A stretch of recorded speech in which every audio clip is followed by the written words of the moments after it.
Hello, welcome everyone. Thank you for being here. We'll give folks a minute as they come in.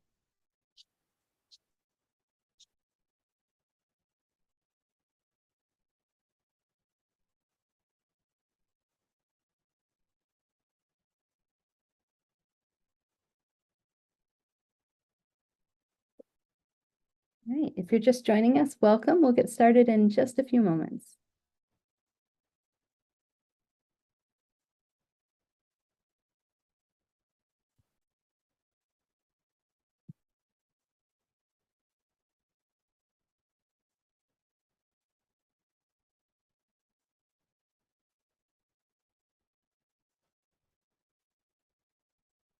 All right, thank you all so much for being here.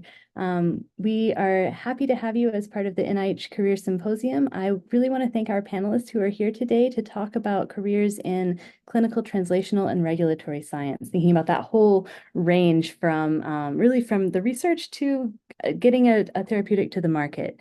There are so many careers that go into this. Of course, we couldn't represent every single one, but you're going to see a nice slice of folks who work in this area in industry, in government, in the FDA, doing the regulation. So I am going to hand it off to Britney Hardy, my colleague, who's going to moderate this panel. Thank you, Britney. Thank you, Laura. Hello, everyone. Good almost afternoon. My name is Britney. I am an educational advisor and director of High Step, which is one of the high school programs here at NIH. And today I have with me some panelists who are going to be discussing careers in clinical, translational, and regulatory careers. So we're very happy to have them here with us today. And we're just going to go ahead and get started with some brief introductions. And I'm going to start with Michael. If you could please let us know a little bit about your current role and your current, your professional path to kind of get there. Sure. Hi, everyone. My name is Michael Mina. I am an MD and PhD. I'm an epidemiologist, an immunologist, infectious diseases, and a clinical laboratory medicine physician. Was previously a faculty and professor at the Harvard School of Public Health and Harvard Medical School and the Broad Institute of MIT and Harvard. And a couple of years ago, decided in the middle of the pandemic to switch gears and joined as chief science officer of a company called eMed, and also support many life science companies as a consultant and advisor and sit on boards. I found, I'm sure we'll get into this, but my path has been a little bit windy. But I think what you'll hear from this panel today is that all of us have pretty unique roads to get where we are now. And I'll stop there, but that's my very brief background. Thank you, Michael. Marie, you're next on my screen.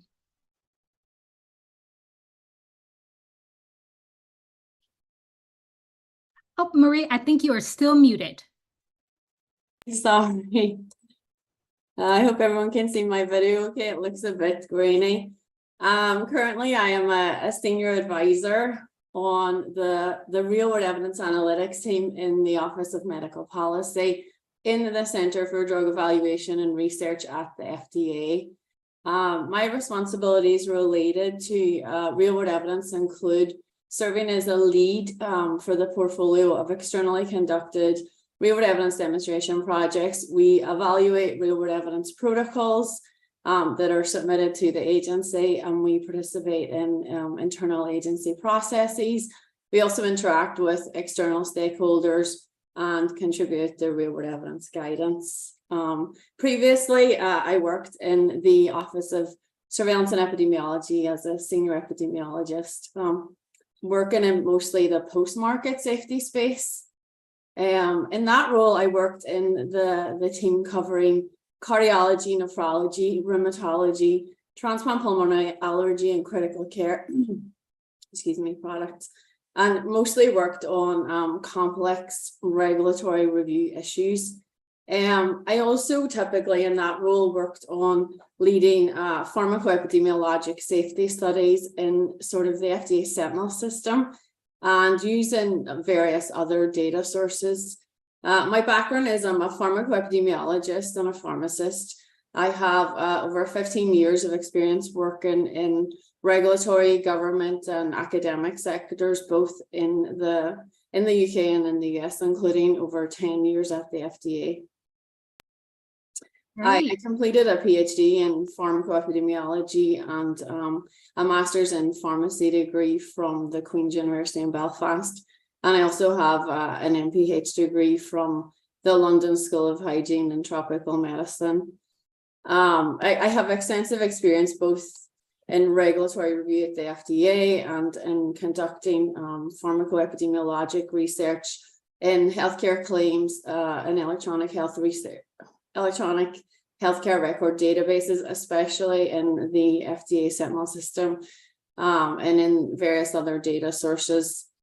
And my role at FDA has changed a lot. So I was in a very much a technical role in the Office of Surveillance and Epidemiology, where I was doing like technical review, and now I'm in more of a policy shop, which has a completely different focus, but the technical expertise from the previous role really helps with that.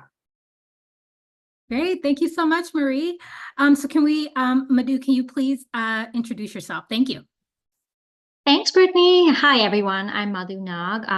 I currently serve as the Chief Scientific Officer for a company based out of Zurich, Switzerland. I'm actually in Sweden right now for a workshop on 3D models, which is sort of my second love after my kids. I think I can absolutely mirror both sort of Michael and Marie's sort of career path with respect to how we meandered to get where we are right now. I'm trained as a molecular oncologist. That's what I got my PhD in.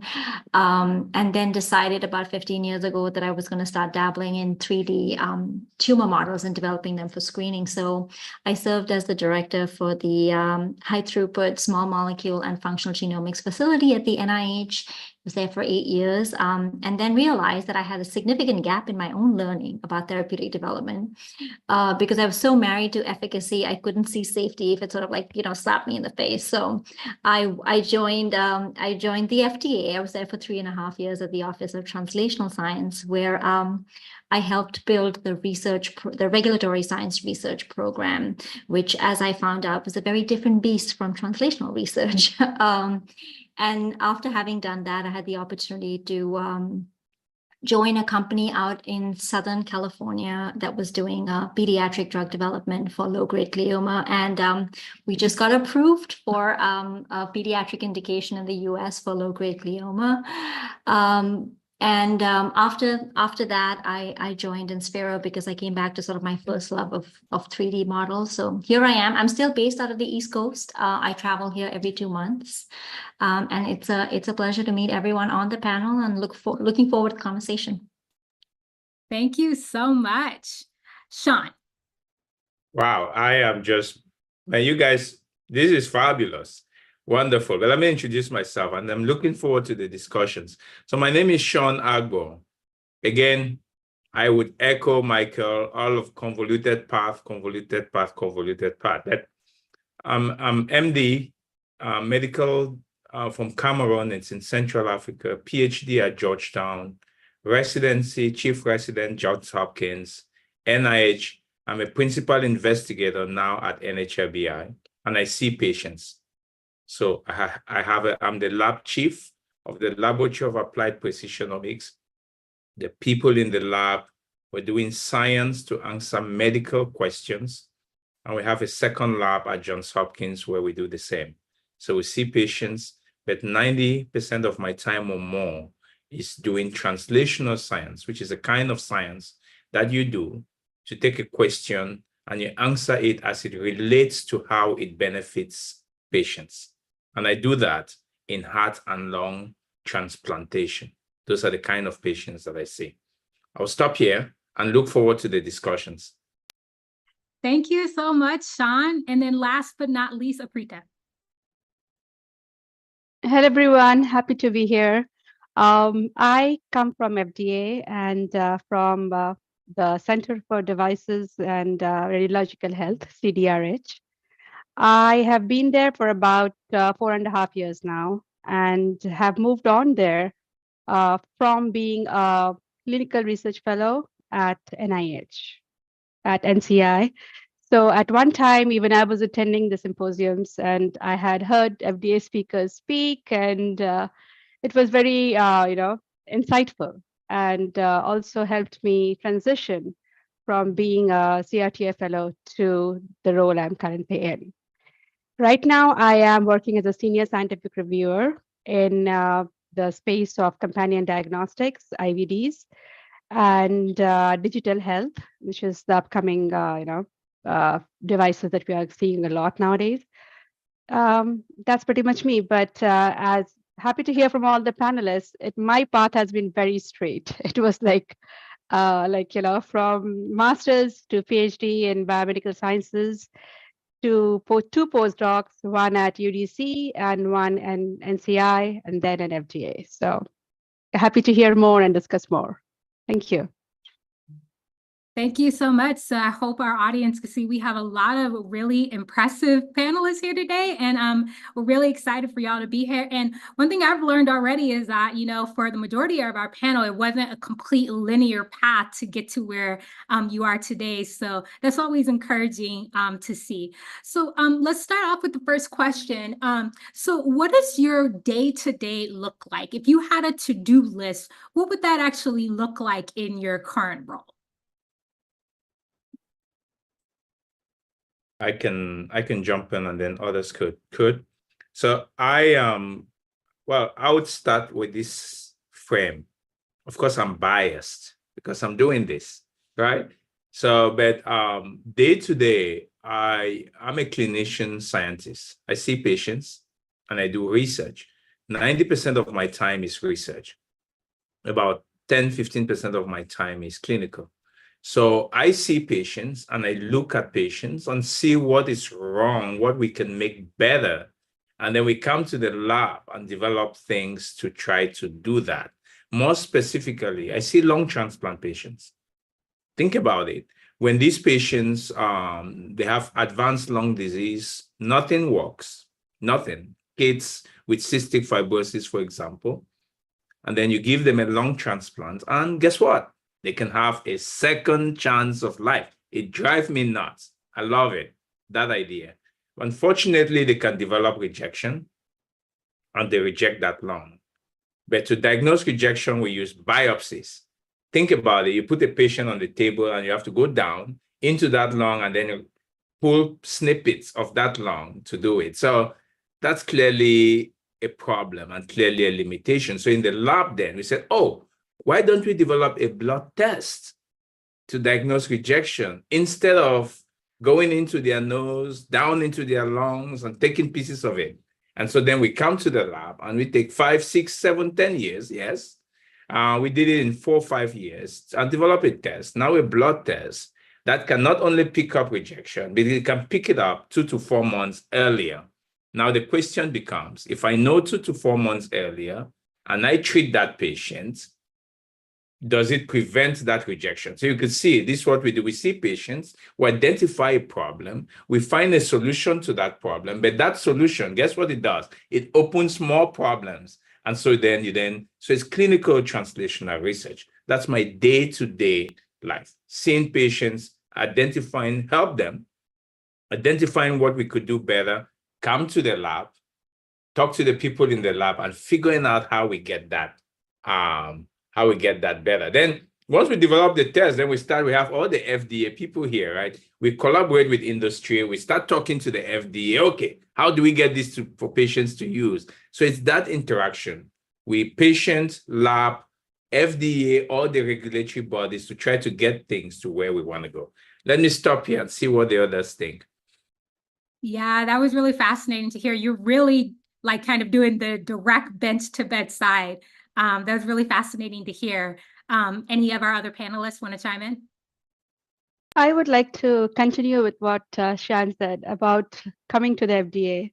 So that's from where we step in, the medical devices I'm talking about for assays, wherein once the idea comes in, once the your assay is there for us to see, we look at how safe and effective it is to the patients out there. Like, what is the specificity of the assay? What is the sensitivity of the assay? How has that been validated? Those validation studies, those are what we review from our end. So for me, the day-to-day life is reviewing those submissions, analyzing the data that has been provided, and also providing feedback on what is needed or what could make it better. And sometimes it's all perfect, then we can go ahead with suggestions of regulatory wise, how do we bring it to the market? Like, what type of a submission would be needed? What would be the least burdensome approach for both the sponsor and for the FDA reviewers to bring that novel assay into the market and benefit the patients?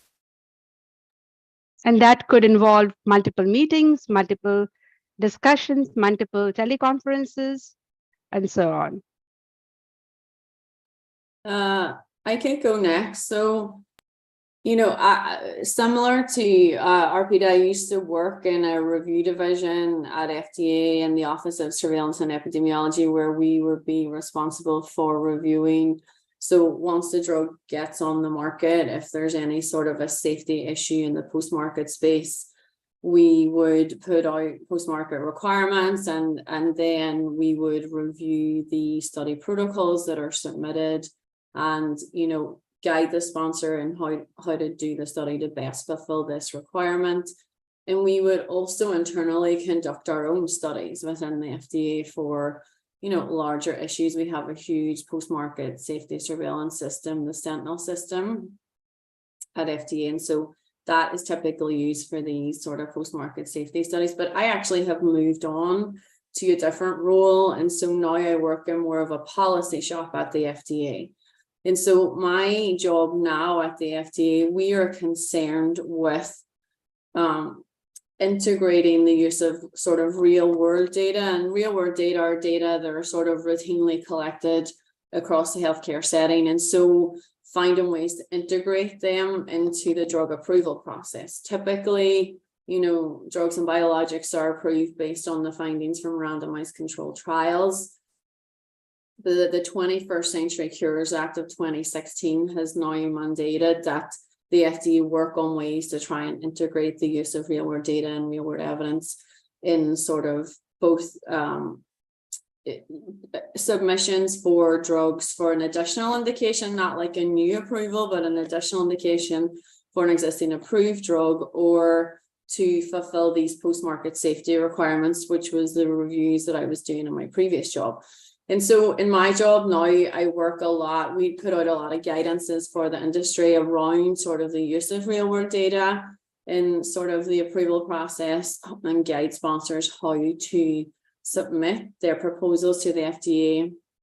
Once their proposals come in, our policy shop still does a sort of a more of a high level review, maybe not as technical as previously. And then we also fund a lot of research. So we fund demonstration projects. So we fund like external institutions, academic institutions. We actually fund industry and other organizations, technology companies, to do work around this use of real world data, around quality issues, around, you know, study design issues and things like that, that we're interested in, that could further advance the sort of the space of integrating this data into the approval process. So. Great. Michael, I think you unmuted yourself. Sure. So my days are varied a bit. As a chief science officer of a biotech company, which is mostly in the software space, my days in that capacity are largely spent managing others, very similar in a way to running an R01 funded research lab at, you know, previously at Harvard. And now the folks that I mentor and advise are more professionals who are working in the engineering space, who are product development focused. And the goal is really a little bit different from academia. It's everyone is generally, you know, pushing towards very, very similar goals. You don't have postdocs and PhD students each with their own project. You're really working in a very, very collaborative team environment, and half of my days are probably spent with other executives planning out the future roadmaps and products of the company. Separately, I work very much with the government. I advise folks in the White House, in Congress, and in the Senate and others, primarily around pandemic preparedness. And I advise a lot of biotech companies across the board on their roadmaps, on their regulatory pathways, helping them devise trials, and also getting into the engineering and actual molecular biology of a lot of the products they're building. So I kind of straddle these different worlds, which for me, the reason I do this in this fashion is, quite frankly, being at a company as a senior executive coming from academia is, while exciting and on the one hand, it also does lack a little bit of the creativity that academia provides, because at the end of the day, you have to bring a product all the way from conception to the market with revenue as a goal. And that can be, for me personally, a little bit dry some days. And so I supplement, my efforts by consulting and advising across a wide spectrum. And to me, that brings an extra level of excitement, and also continues to enable me to network and remain sort of relevant in a larger network and ecosystem, which I think is, for anyone thinking about a profession outside of academia in particular, continuing to build and grow a network and colleagues across a wide array of disciplines, I think is a very powerful and rewarding position to be in, that opens up lots of different doors along a journey.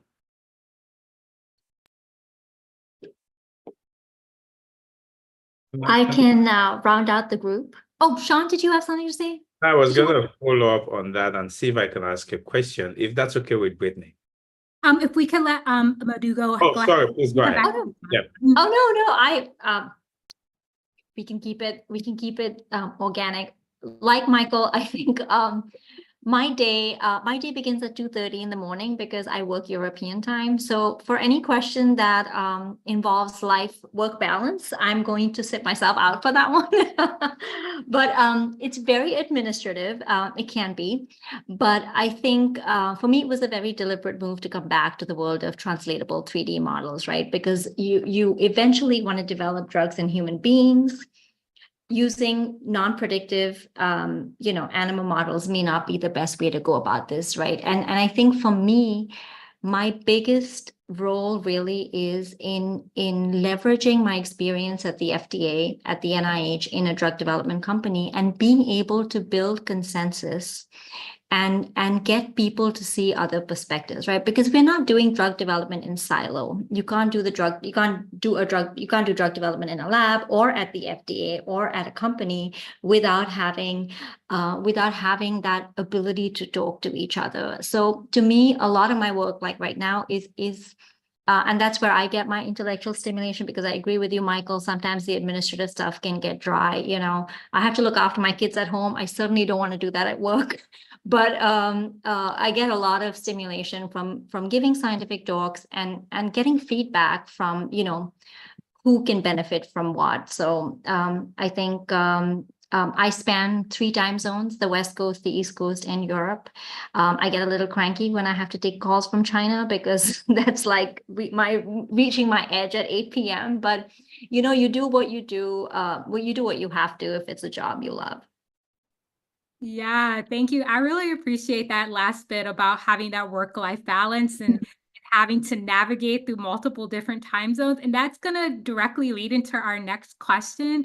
So could a couple of our panelists please touch on how is your work-life balance, especially when you may be juggling multiple different roles within one position? What does that look like for you right now? I can say that, and I'll relate this to academia, because I think a lot of the folks listening are probably in a position that many of us have been in. Do we go the academic route, or do we go the non-academia professor route? And I would say work-life balance can be much more balanced outside of academia. And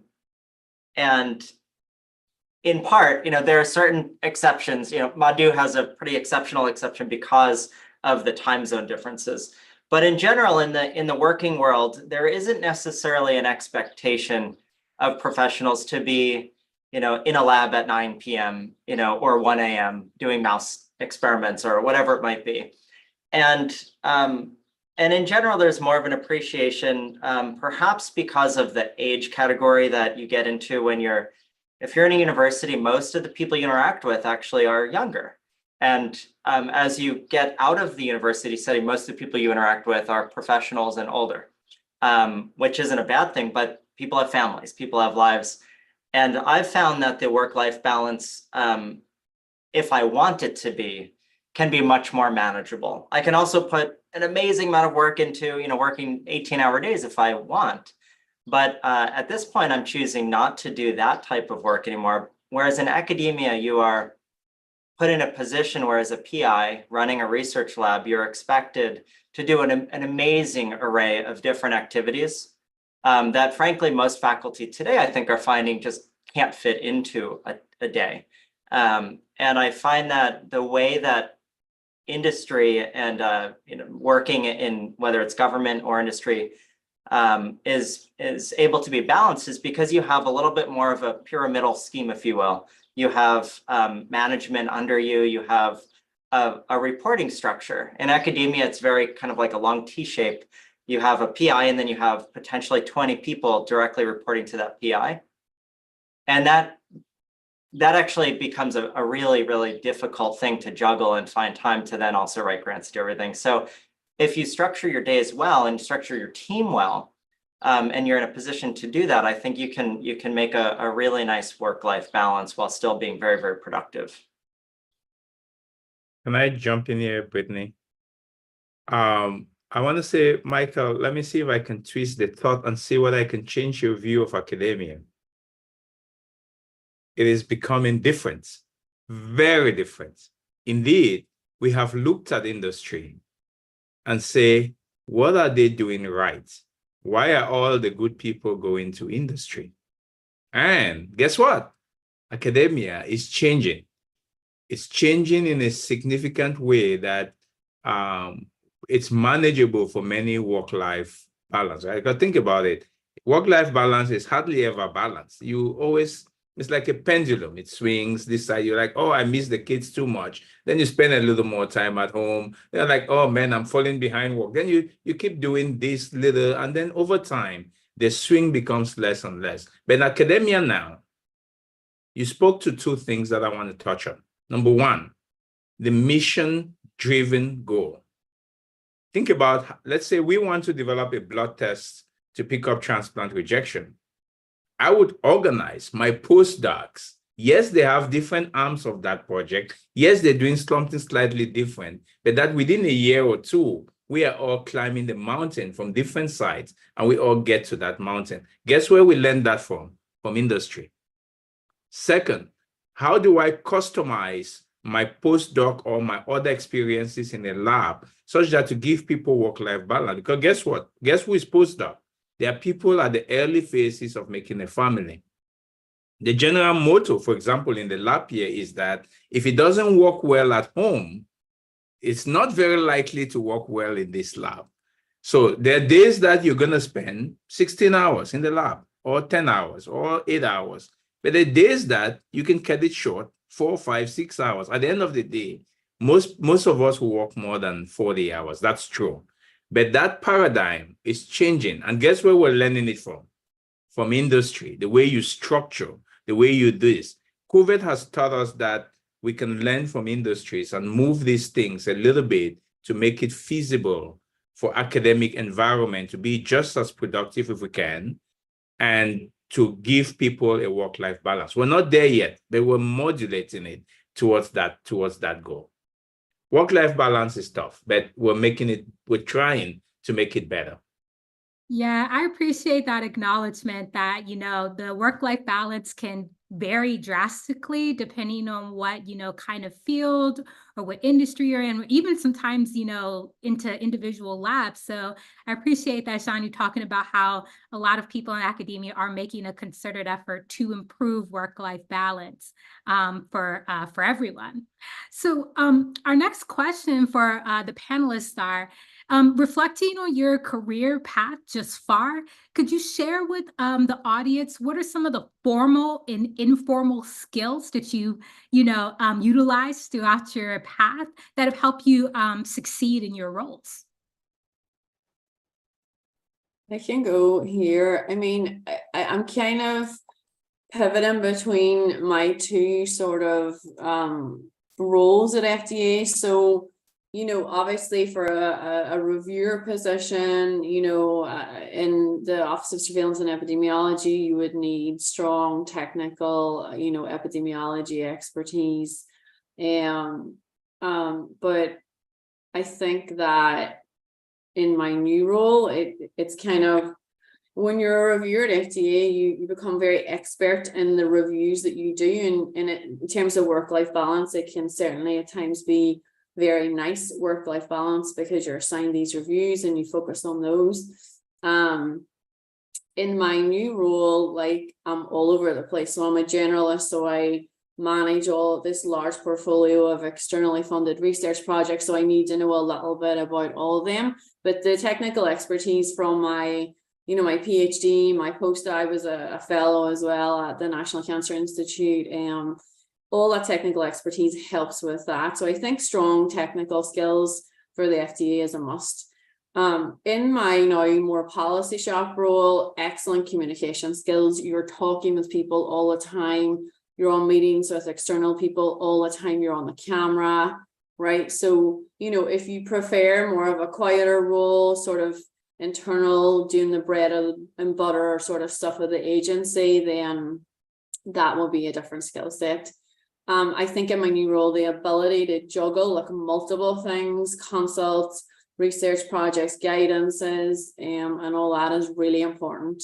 Some people just prefer to focus on 1, 2, 3 reviews and not to have all these multiple things going on.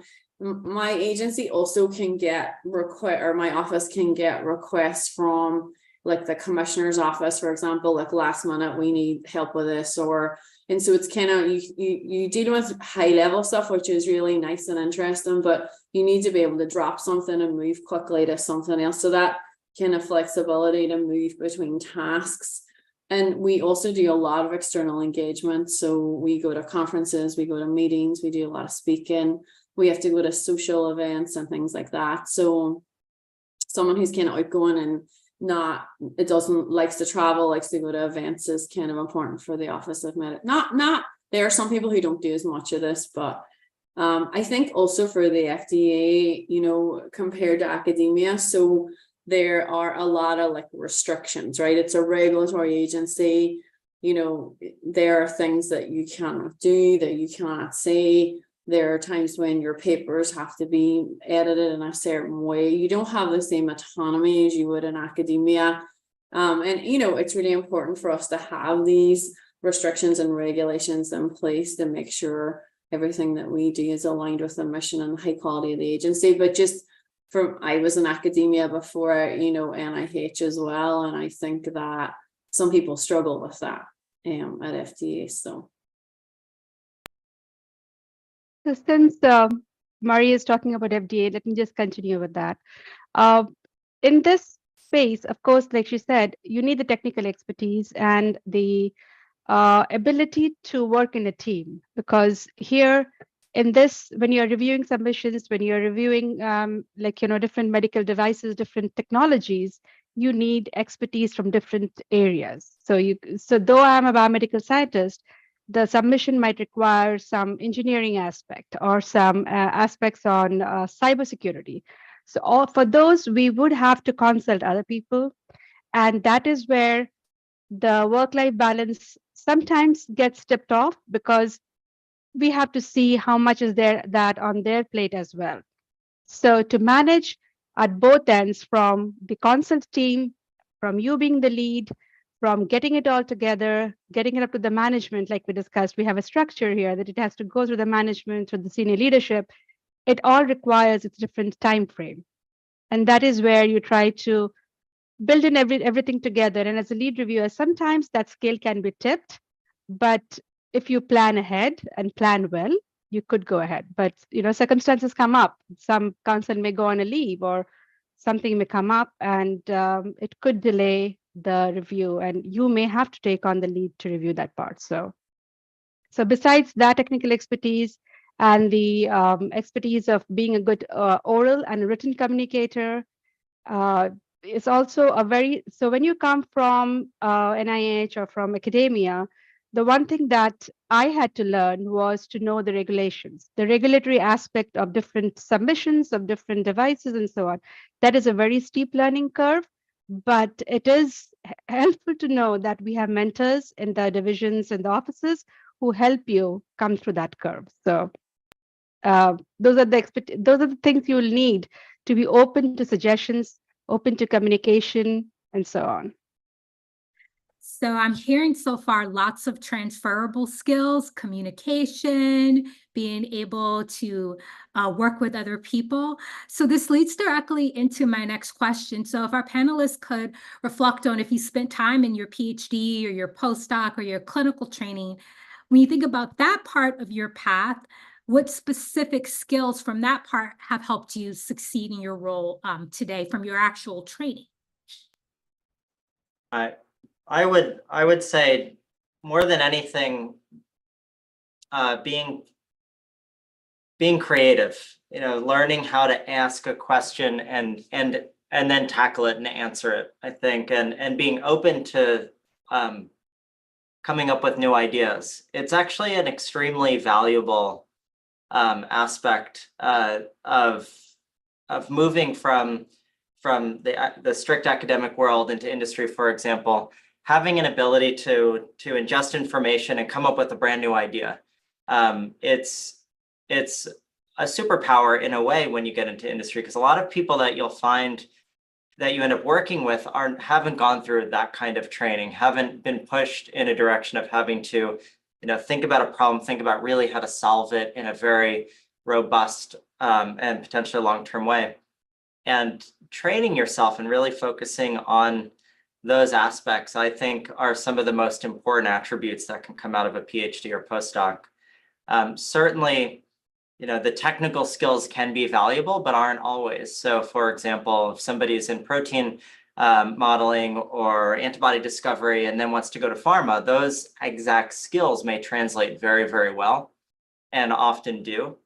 But I would say for people, a lot of postdocs that I've trained, for example, haven't really wanted to do exactly that, like really apply those exact skills, and want to go more towards driving a company forward at a different level. And I think bringing those sort of problem-solving skills, as kind of cliche as it sounds, is actually very, very relevant. Yeah, I would agree with Michael. I think so for me, my PhD was just pure survival, right? Like, I think a PhD is less about like the content that you learn, and it's more about, can this break me? So the one thing I would say for anyone who's managed to get through a PhD or an MD PhD program, give yourself a break. Like, be proud of the fact that you got through it, without physically harming anyone, because that was certainly on my mind some days. But I think the other thing, having learned, I was a traditional academic postdoc, and I was a divided postdoc. I spent half of my time at Hopkins and the other half at NIA. So I had to manage multiple expectations on many different levels. And I think being able to communicate up, down, and laterally really means you have to learn to listen to what people are saying, not hearing them, but listening to what they're actually trying to tell you. And that, to me, has been the single most useful transferable skill, because when you get to the level of having your PhD or your MD, chances are you're reasonably competent enough to understand the science or the medicine behind it. But it's the people skills that really matter when you want to get something done. So learning to listen, learning to communicate. I think Arpita very elegantly articulated how you have to manage different people's other jobs, right? They're not just doing the one thing that you're working with them on. All of that becomes very important. Yeah, that was great. I really appreciate how you're touching on, there are lots of skills that we may not think may be, super relevant to careers outside of academia, but clearly based on what our panelists say, and that's not totally true. So most of our panelists, y'all manage multiple, kind of roles within one position. So can you talk to us a little bit about how do you manage your time between sometimes can be such divergent, roles in an individual position? Let me see if I could jump here and then see this. And I would start by just saying you're really correct, Britney. If I look at my role, and I'm sure Michael and the rest of the panelists will agree, we do many things. I see patients. I have a lab at the NIH. I have a lab at Johns Hopkins. And more importantly, I'm a father and a husband too, right? Because so I wake up every morning, I tell myself, hey, I'm a husband and I'm a father, because a lot of these things can really take it away from you and you just go, right? So I think the one thing that I'll tell you is that you really got to figure out your priorities and accept that those priorities need to move a little bit depending on what needs what. I need to see a patient. If there's a patient emergency, guess what? That lab meeting can wait. And I'll go see that patient. It's everybody understands that. Or if sometimes there's a paper that's due, guess what? Maybe I need to cancel that meeting for that paper to happen. So I think in my mind, what we do many roles, but two things that I have learned from my mentors is this. The first, you really need to understand the priorities of all those roles and understand that the priorities are going to move. One would take precedent over another over time. Number two, we do a great job of meeting with everybody to figure out to help that person to do this or to do that. It is extremely important. My PhD mentor tells me, and I do it to this day, to schedule a meeting at least every week, if not daily, with yourself. In that meeting, you review yourself. You look at everything that you need to do, you discuss the priorities within yourself, and then you plan it. So those are the two strategies that I would say I use. I'm a faculty in 2 institutions. At both institutions, I have at least 3 or 4 roles. How do one person manage all of these different roles? I think this idea of really knowing your strengths, knowing your weaknesses, meeting with yourself, and recognizing that priorities are always going to shift one way or the other. I think those are the things that enable me. I don't know if I'm doing it right yet, but so far, it's going okay. I'll stop there.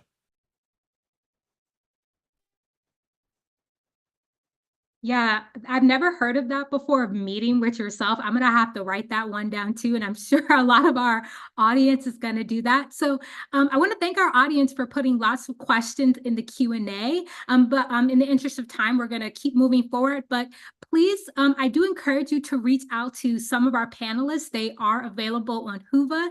You should have logged into Whova when you registered for the Career Symposium. So you can also interact with some of our panelists there. But thank you for all of your questions. All right, so moving on. So, Sean, you actually mentioned this about mentors, so I'd be curious to hear from the rest of our panelists as well. One of the things we like to talk about in our office is collecting mentors throughout your journey. So for our panelists, could y'all please discuss what sort of mentoring and training did you receive in order to, help you succeed in your current professional path? I can start with this question.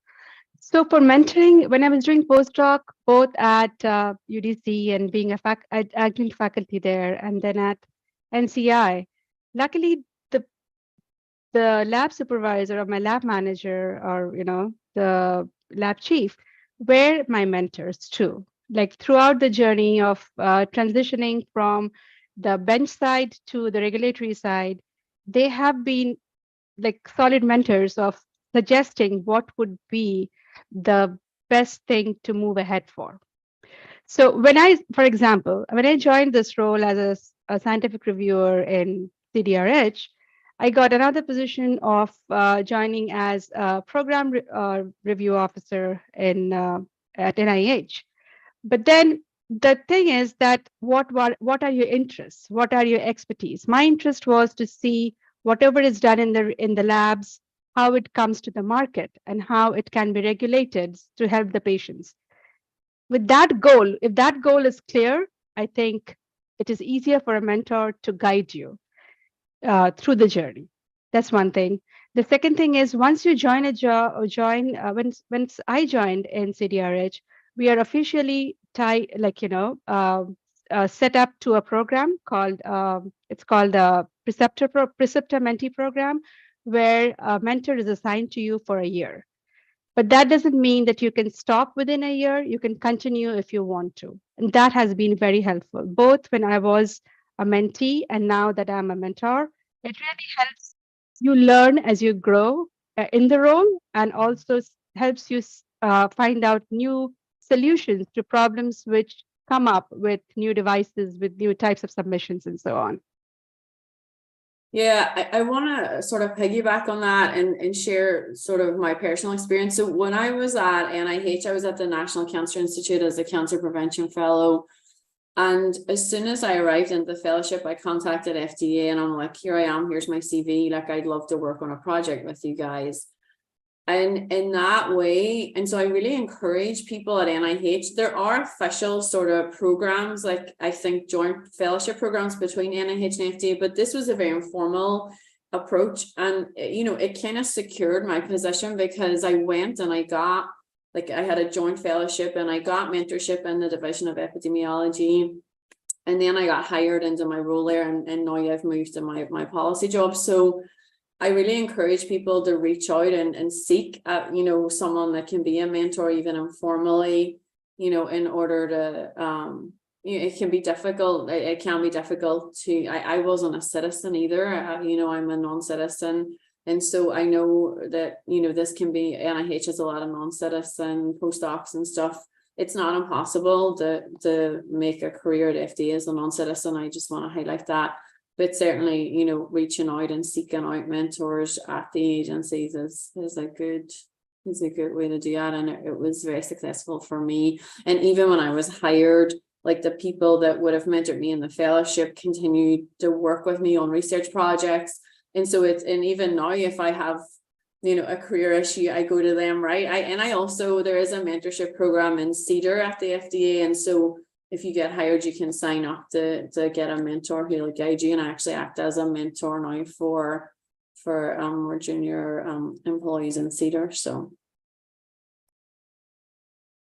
I selected during my PhD and postdocs, I selected mentors based in large part around the topic area, of course, but almost more than that, I recognize for myself, I like to work very independently. So I wasn't looking for somebody who was going to be very hands-on. Some folks really want hands-on, I didn't. And so what I found to be the most valuable for my career was really to select mentors, who I felt were good people. That was the most important thing. People who I thought, you know, were just happy in their positions, and a number of other characteristics that made me think that they were good people, but also people who were well connected, if you will, and that can mean a lot of different things. But recognizing that if you have a few good allies who have the types of connections that are going to help you, you know, progress in your career, it's going to be very, very important. And while that might sound trite at some level, it's actually extremely important. And so there's kind of personal mentorship to help you kind of as a person, but then there are people who, you know, are going to go to bat for you and are going to be willing to, you know, help put you in touch with whoever it is, whether it's somebody at the WHO or the NIH or some university or some company. That, to me, it's very important to have that diversity and have some of those folks who, you know, and it's not for free. You know, it takes effort to get them to become your mentor.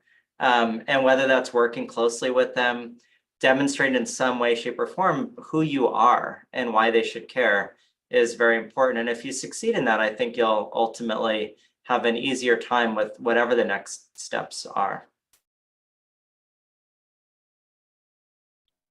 So do you have time for that? I could jump in here about mentorship in academia. I'd say there are truly people in academia. My career path has been made a lot with guidance from mentors, right? If you think about it, how does this guy from some country in Central Africa that is, come and then go to all these institutions with, you sometimes you really don't know what you are able to do, and the mentors are just there. But it's important to find the one that match. The way I think about mentors is the many people whom you can go to, but you got to find a cloth that fits, right? The mentor that mentor person A is not gonna mentor person B, and you gotta be you gotta actually be attuned to see whether this person fits you. If they do, then it's just such a good thing to push forward. There are plenty of people you can turn to mentor, and I would say try not, if you can, if you need more than one person, it's also a good thing. More than one advice is never bad. And so, find the ones that fit and look at things from different directions, and leverage the connections that your mentors have. It can lead you to different places. I think those are the things that I've done. I've been fortunate to have mentors who teach me these things. Then I can then use them towards going to the next phase. I'll stop here. Great, thank you. So just to kind of sum up what our panelists discussed is that mentors can maybe come in different seasons in your life and look many different ways depending on where you are. And that mentoring is a two-way street, right? So that was really insightful to hear. So we're going to switch gears a little bit as we head towards the end of the session to some of those more burning questions that I'm sure our audience has. So if our panelists could touch on, what do you think hiring looks like in your field right now? And where do you see the field kind of going in terms of like hiring trends? So I can, go ahead, John. Oh, you please go ahead. I was gonna speak to academia. Please go ahead. Okay, so I almost feel, Britney, like this is a question that can be split into two, because there is the field at large and then there are company specific cultures. So I can tell you this, the field that I am in, it's coming to maturity now. It's not new, it's not a new concept, 13 years ago, we started screening 3D models at the NIH, right? But now it's become something people actually use in their discovery programs.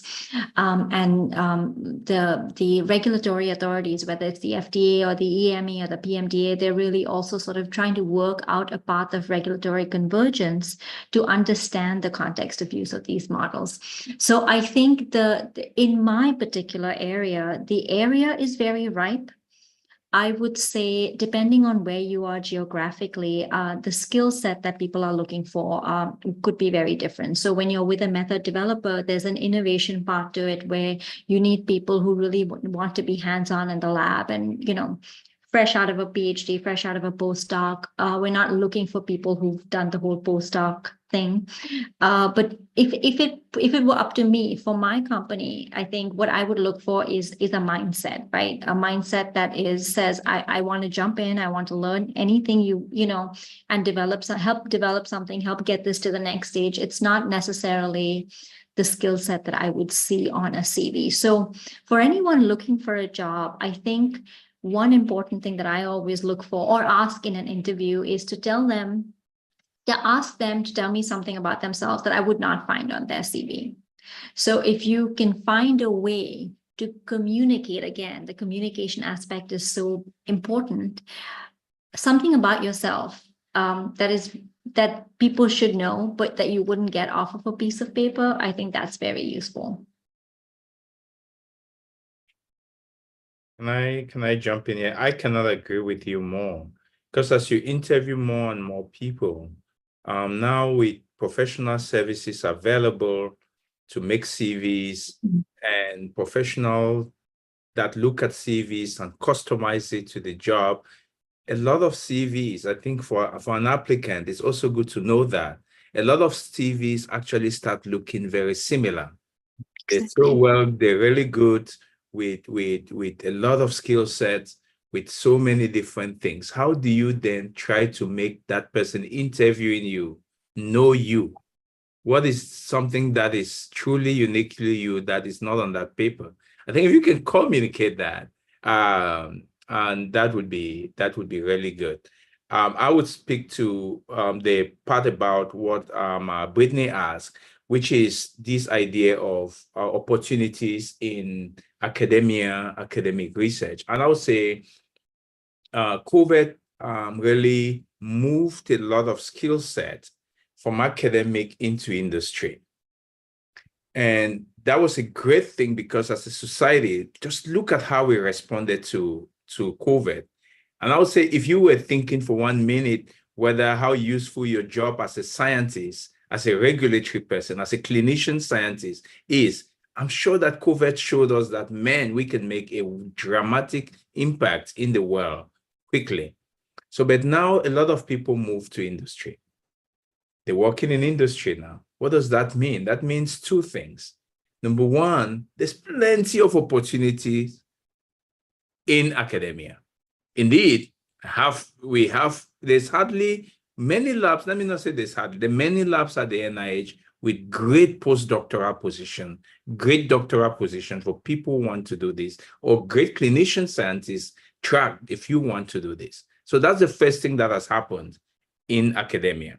Number two, academia is beginning to look at itself and say, why are many people moving into industry? Coming back to Michael's point, and academia now looks and say, okay, maybe we need to learn how industry customizes positions to applicants such that they can have a more integrative life.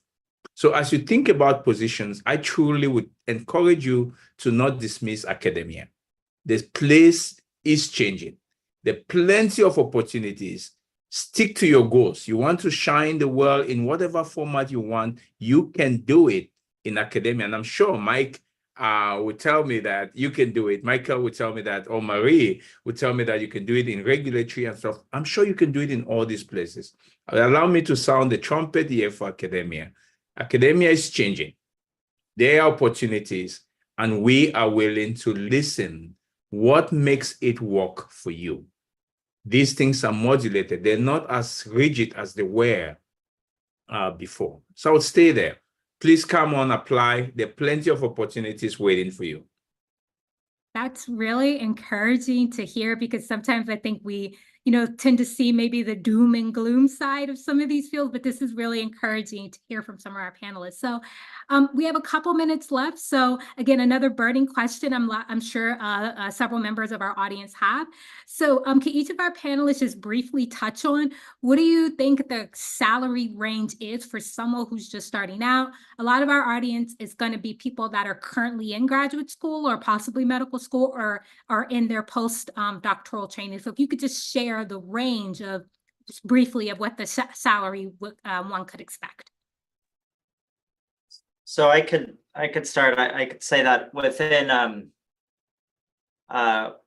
academia, it's probably going to be somewhere between 80,000 and, depending on if you have an MD or not, 200,000. 200,000 would be getting towards the upper end of starting faculty, and usually would require an MD. In biotech, it's massively diverse. For somebody just starting out, though, I would say, 120 to 250,000 isn't a crazy starting salary, depending on the skills. If you're in the AI and software space and you're developing algorithms and mathematical large language models, you could be starting at a $300,000 starting package. But most people are going to be starting probably in the low to mid 100 to 150,000 in biotech right out of a PhD. So if maybe Apriya or Marie could go, we had lots of questions about the FDA in particular. Yeah, so I can talk about like my previous division. Typically in the Office of Surveillance and Epidemiology, like an epidemiology reviewer would be hired in at like a GS 13 step 1 equivalent. We now at FDA have a very flexible hiring authority where people can negotiate more, but typically for, out of a PhD, even with a postdoc, you would come in at GS13 step 1, which I think is around 117, 120,000. And, there are step increases every year. I think it's possible for your salary to go up to 200 and beyond when you start getting into leadership roles. And that is in, the Office of Surveillance and Epidemiology. In my current office, it's very variable. It would be hard to put a figure on it, but a new reviewer in my old place would start around 120. So I just got a notice we are almost out of time. So could our last couple panelists just briefly state what the expected salary could be for someone just starting out? So just to complement what Marie said, if you are just a postdoc coming out, we have seen that they have been hired at GS12 also. And then after a year of probationary period, they are then transferred to GS13, which means you start at 100 and then you go on, according to the GS positions and the steps you have. Thanks. I can quickly say, I think I would also agree that we'd probably level off, starting off at between 140 and 150.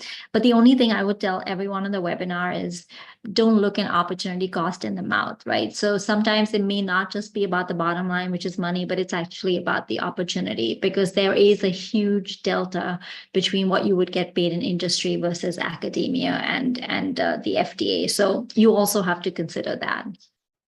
Great. So we're going to go ahead and end it there.